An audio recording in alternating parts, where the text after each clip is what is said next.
Hello everyone, আসসালামু আলাইকুম। Welcome back to my channel Nusrat kitchen CTG. আমি আছি নুসরাত আপনাদের সাথে। আজকে আবার আপনাদের মাঝে চলে আসলাম একটি রেসিপি শেয়ার করার জন্য। আমি আজকে আপনাদেরকে করে দেখাবো কাঁচামরিচ বাটা দিয়ে ভিন্ন স্বাদের চিংড়ি মাছ ভুনার একটি সহজ রেসিপি। আশা করছি বরাবরের মতো আমার আজকের রেসিপিটিও আপনাদের ভালো লাগবে। তো ভিডিওটি স্কিপ না করে পুরো ভিডিওটি দেখার অনুরোধ রইল।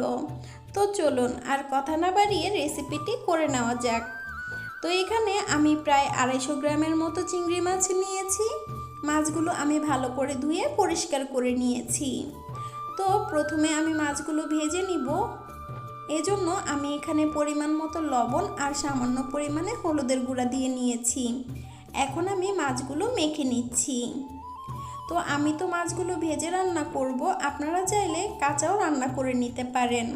তবে আমার কাছে চিংড়ি মাছ ভুনা করার সময় হালকা একটু ভেজে নিলে খেতে ভালো লাগে। তো এখানে আমি একটি প্যানে পরিমাণ মতো সয়াবিন তেল দিয়ে নিয়েছি। এখন আমি মাছগুলো হালকা করে ভেজে নিব। চিংড়ি মাছ বেশি ভাজার দরকার নেই, তাহলে মাছটা শক্ত হয়ে যাবে আর খেতে ভালো লাগবে না। তাই আমি একদম হালকা ভেজে নিচ্ছি। তো এরই মাঝে একটু বলে নেই, যারা ফেসবুক পেজ থেকে আমার ভিডিওটি দেখছেন প্লিজ পেজটি ফলো করে দিবেন আর অবশ্যই লাইক করে দিবেন। এতে আমি নতুন কোনো ভিডিও দিলে সবার আগে আপনারা দেখতে পেয়ে যাবেন। আর যারা ইউটিউব থেকে আমার ভিডিওটি দেখবেন প্লিজ আমার চ্যানেলটি সাবস্ক্রাইব করে বেল বাটনটি প্রেস করে অল অপশনে ক্লিক করে দিবেন। এতে আমি নতুন কোনো ভিডিও দিলে সবার আগে আপনারা দেখতে পাবেন। তো দেখতেই পেলেন আপনাদের সাথে কথা বলতে বলতে মাছগুলো আমি উল্টে পাল্টে হালকা একটু ভেজে নিয়েছি। এখন এখানে আমি কাঁচা মরিচ আর রসুন আর পেঁয়াজ এগুলো একসাথে ব্লেন্ড করে নিয়েছি। এখানে আমি মিডিয়াম সাইজের একটি পেঁয়াজ, একদম ছোট সাইজের একটি রসুন আর প্রায় 5-6টি কাঁচা মরিচ একসাথে ব্লেন্ড করে নিয়েছি। আমি এখানে পেঁয়াজ বাটা দিয়েছি, আপনারা চাইলে এখানে পেঁয়াজ কুচি দিয়ে নিতে পারেন। তো এখানে আমি দিয়ে নিচ্ছি 1/2 চা চামচ পরিমাণ হলুদের গুঁড়া, 1/2 চা চামচ পরিমাণ ধনিয়া এবং জিরার গুঁড়া, আর দিয়ে নিচ্ছি সামান্য পরিমাণে মরিচের গুঁড়া।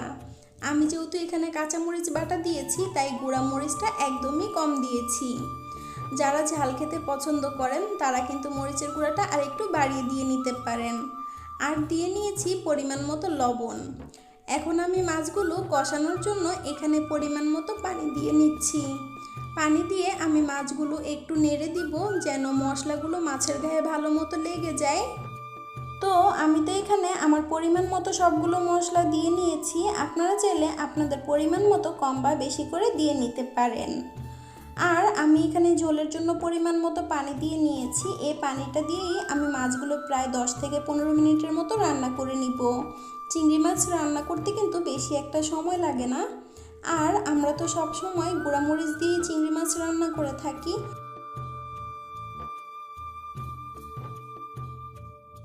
তো এখন তো শীতকাল, আর শীতের সময় কাঁচামরিচের দাম খুবই কম থাকে। আর শীতের টাইমে কিন্তু কাঁচামরিচ বাটা দিয়ে যে কোনো তরকারি রান্না করলে খেতে বেশ ভালোই লাগে। আমার বাসায় কিন্তু আমি প্রায় সময় কাঁচামরিচ বাটা দিয়ে রান্না করে থাকি, সবাই কিন্তু খেতে বেশ পছন্দ করে। আর যারা কখনো কাঁচামরিচ বাটা দিয়ে তরকারি খাননি বা মাছ রান্না করে খাননি তারা কিন্তু খেয়ে দেখতে পারেন। আশা করছি আপনাদের কাছে ভালো লাগবে। তো দেখতেই পাচ্ছেন মাছের ঝোলটা কিন্তু একদম মাখা মাখা হয়ে এসেছে। এখন আমি মাছগুলো নামিয়ে সার্ভ করে নিচ্ছি। আর দেখেই হয়তো বুঝতে পারছেন কতটা মজা হয়েছে। তো অবশ্যই আমার রেসিপিটি ফলো করে রান্না করে কমেন্টস করে জানাতে ভুলবেন না। আপনাদের প্রতিটি লাইক, শেয়ার, কমেন্টস আমাকে নতুন করে ভিডিও করতে উৎসাহিত করে। তো দেখতেই পেলেন মাছটা কিভাবে রান্না করে নিয়েছি। আর এখন আমি একটু খেয়ে আপনাদেরকে বলছি কেমন হয়েছে। তো আমি তো খেয়েছিলাম আগেই, বেশ অনেকবার বলেছি মজা হয়েছে মজা হয়েছে, আর কতবার বলবো বলেন তো। আপনারা দেখেই বুঝে নেবেন। তো আজকের মতো আমি এখানেই বিদায় নিচ্ছি। আর নতুন নতুন ভিডিও দেখার জন্য আমন্ত্রণ রইল। আল্লাহ হাফেজ, আসসালামু আলাইকুম।